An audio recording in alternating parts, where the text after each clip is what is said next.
Hello दोस्तों, नमस्ते, जय माता दी। मैं अपने चैनल सोना मोदी लोकगीत, नेहादी लोकगीत दोनों पे आप लोग का स्वागत करती हूँ। एक छोटा सा बहुत प्यारा देवी गीत है, कहावत तर्ज पे जाएगा। आप लोग सुनिएगा और फुलवाच करिएगा। कमेंट बॉक्स में ज़रूर बताइएगा कि कैसा लगा हमारा देवी गीत और कहावत तर्ज पे जाएगा। आप लोग सुनिएगा, फुलवाच करिएगा, कमेंट बॉक्स में ज़रूर बताइएगा। तो चलिए मैं सुनाती हूँ, आप लोग सुनिए। बनारस में लागी बजरिया हो सड़िया लैला मैया। बनारस में लागी बजरिया हो सड़िया लैला मैया।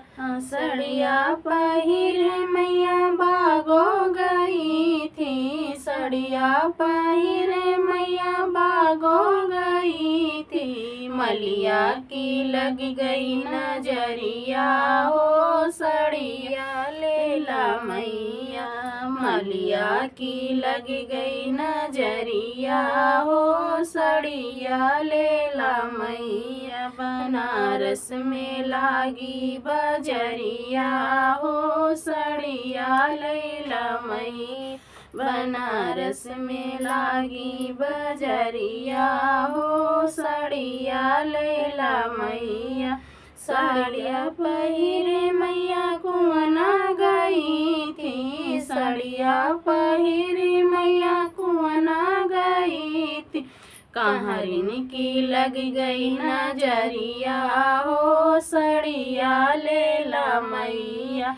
कहारिन की लग गई नजरिया हो सड़िया लैला मैया। बनारस में लागी बजरिया हो सड़िया लैला मैया। बनारस में लागी बजरिया हो सड़िया लैला मैया। बनारस में लागी बजरिया हो सड़िया लैला मैया। सड़िया पहिरे मैया मायलो गई थी। सड़िया पहिरे मैया मालो गई थी।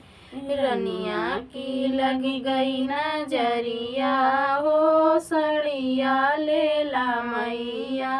रनिया की लग गई नजरिया हो सड़िया लैला मैया। बनारस में लागी बजरिया हो सड़िया लैला मैया। बनारस में लागी बजरिया हो सड़िया लैला मैया।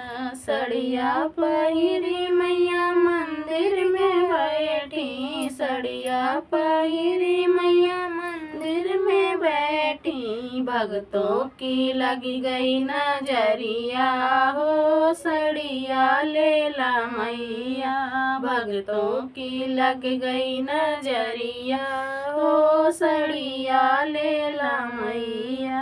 बनारस में लागी बजरिया हो सड़िया लैला मैया। बनारस में लागी बजरिया हो सड़िया लैला मैया। सड़िया पहिरे मैया गलिया गई थी। सड़िया पहिरे मैया गलिया गई थी।